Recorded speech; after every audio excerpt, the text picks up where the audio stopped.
Hi guys, welcome back to my channel. Today I'm going to show you all how I tie this unconventional gele, and it's not difficult at all. If you want to see how I was able to achieve this, please watch the video and don't forget to hit the subscribe button, like, share and comment in the comment section. I love you guys so much. So I'll be leaving the measurements on the screen so that you guys can see. So the first thing I did was to fold the gele into two, just like this. Just divide it into two so that you can find the middle. And by dividing it, I mean just folding it into two and not necessarily cutting it, because this is not an auto gele. So the next thing you want to do is to fold the edges of the gele just like this from beginning to end.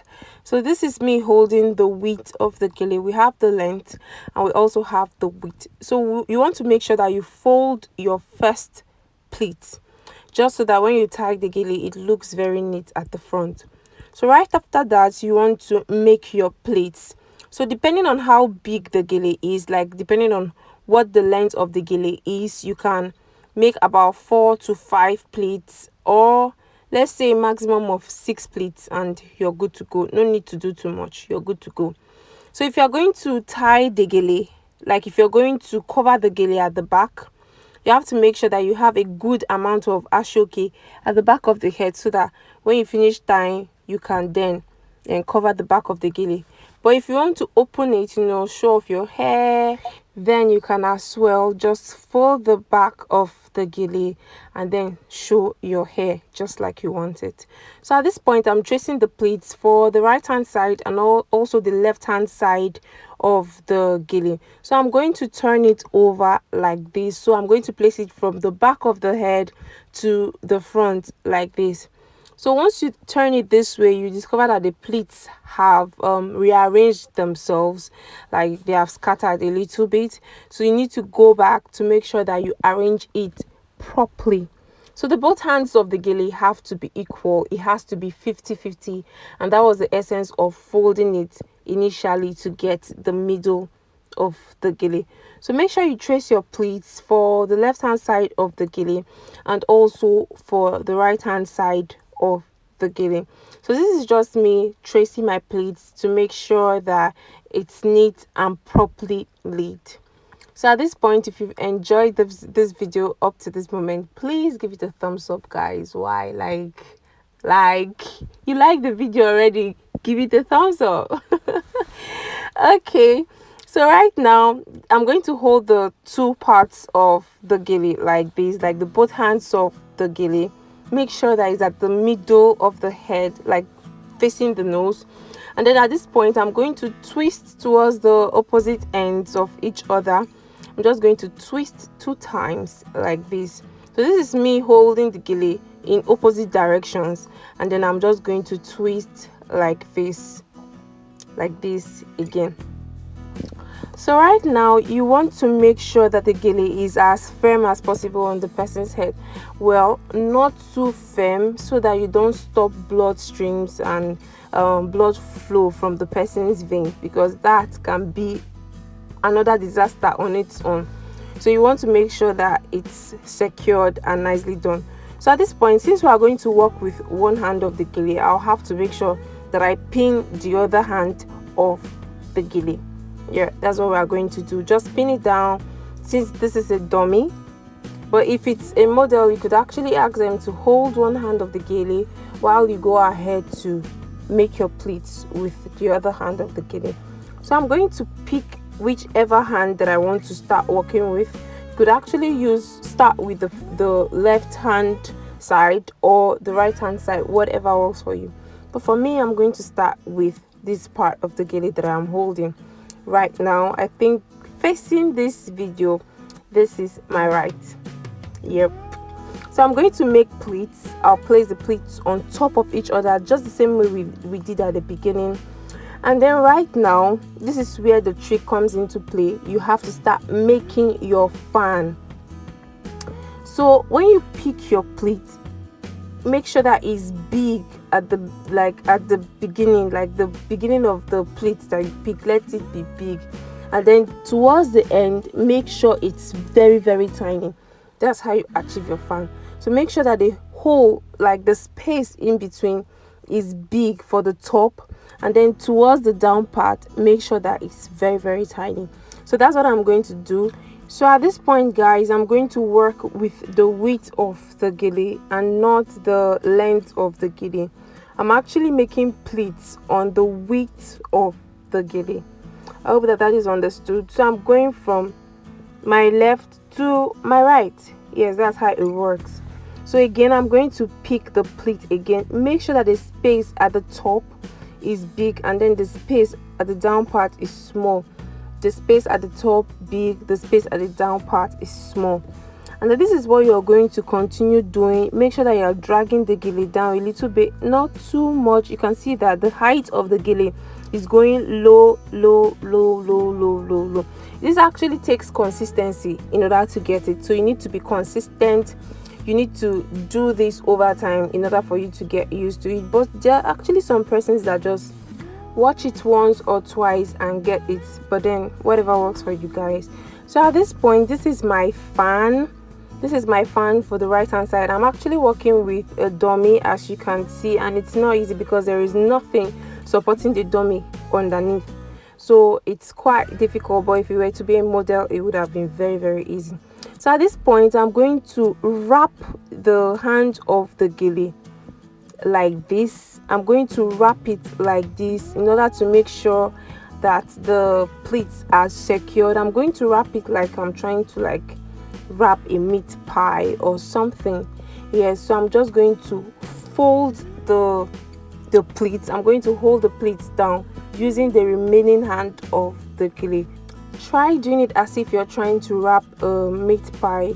Yep. So right now I'm going to take the remaining hand of the gele towards the opposite direction. Make sure it's as firm as possible. Place it on top the head of the person, just at the back, and pin it at a strategic point. Yes, so make sure you twist that properly and then pin it. So we are quickly going to move over to the other hand of the gele since we are done with this one. But before doing that, if you're not comfortable enough, you can just go ahead to arrange your pleats properly, just because this serves as some kind of encouragement. Seeing your pleats scattered, it doesn't feel good. So you need to go back, arrange your pleats properly, make sure that it's properly laid and nicely done. At this point, I discovered that the twisting I did at the back and the pinning was not firm enough. I had to redo all of it. Like I had to go back, twist again, and pin properly, and it was firmer on the mannequin. So right now, this is me just picking the pleats, pick one by one, to make sure that everything comes out neat and very, very nice. So after picking the pleats, I'm going to go over to the other hand of the gele, and I'm just basically going to repeat the same process.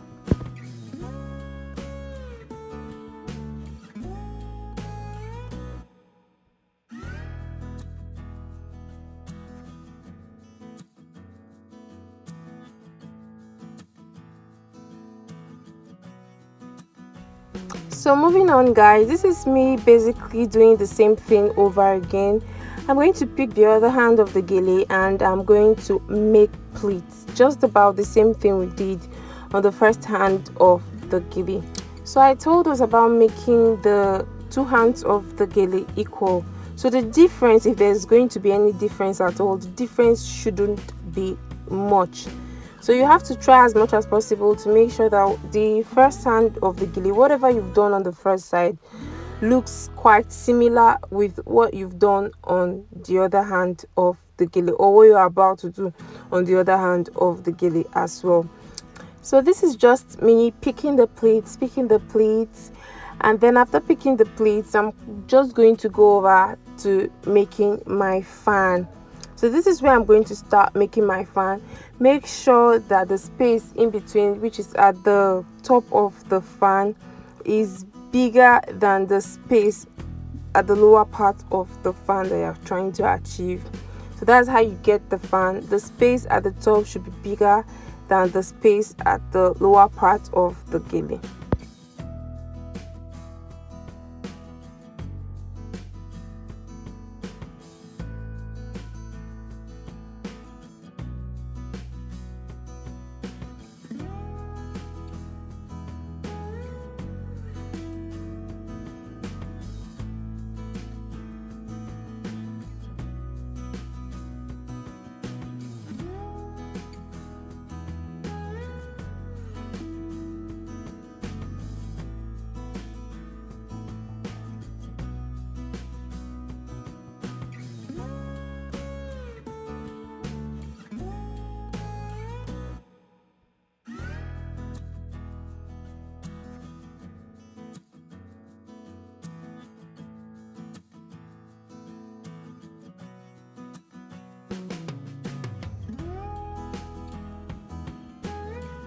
So at this point, guys, we're done making the pleats on this part of the gele. I'm just going to repeat the same thing that I did on the other hand of the gele. I actually discovered that this one had lots and lots of pleats. I made lots of pleats here, but then I'm just going to keep working because it's just almost about the same thing. The difference isn't much at all. This is also good as well. So I'm going to go over to the back of the gele, and then I'm going to wrap it. Just wrap it like you're trying to make a sandwich or a meat pie. Turn it over to the back. Use the remaining hand of the gele just like this, and then wrap the pleats up in order to secure it. So just watch what I'm going to do right now. I'm just going to secure the remaining part of the pleat by using my pins and then also wrapping it properly. And then after securing it with the pins, I'm going to twist the remaining hand of the gele and then place it towards the opposite direction and pin it just the same way that I did with the first hand of the gele. Trust me, if you're tying on someone's head or you're tying on your own head, you have full control more than when you're tying on a mannequin. So this is what the back of the gele would look like. Make sure that you secure properly and then turn it over to the front and arrange your pleats properly just so that it looks good. So right now I'm just going to turn the mannequin to the front and then arrange the pleats properly. You need to make sure that you take your time in doing this just so that you can achieve something really nice and beautiful. So this is just me arranging the pleats. So the beauty of the gele is in the pleats, so make sure that you arrange it properly so that you have a very neat and a nice work. So I'm just going to be picking the pleats one after the other to achieve what I want as to my taste. If it's not good enough, I'm still going to go in with my hands, rearrange properly. I'm going to go over and over again until I have what I want, until it's the way that I want it to be. You are actually the architect of this whole masterpiece, so you need to make sure that it's to your own taste and it looks good. So for the middle part of the gele, I'm just going to join them together like this, and then I'm going to create a little ruffle, not too much, just a little bit at the middle like this, just so that it looks good. I'm just joining the middle part of the gele so that they can become one. So at this point, guys, I'm going to show you all what the back of the gele should look like. Initially, I had told you guys that if you want it to be open, you need to create a lot of space. Like the pleats you have to make at the beginning has to be minimal so that you can cover the back of the head. If you want to open it, you can then make as much as you want, because at the end of the day, you're going to fold the gele at the back to open the back of your head. So this is what the gele should look like at the back. If you want to close it, make sure that it's as neat as possible because it's more attractive that way. Thank you guys so much for watching this video. I do hope that it has been helpful. If it has, please don't forget to give this video a thumbs up, subscribe, like, guys, share. Please share to your loved ones, family and friends. Someone out there might actually need this video. And of course, guys, I love you when you guys share my videos. Please, if you've not turned on your notification button, please do that so that each time I post, you get the notification and you'll be the first to know. Please also follow me on IG at Lizzie's Touch, LHIZHI_S and Touch. Thank you guys so much for watching. I'm going to see you guys in my next video. Bye.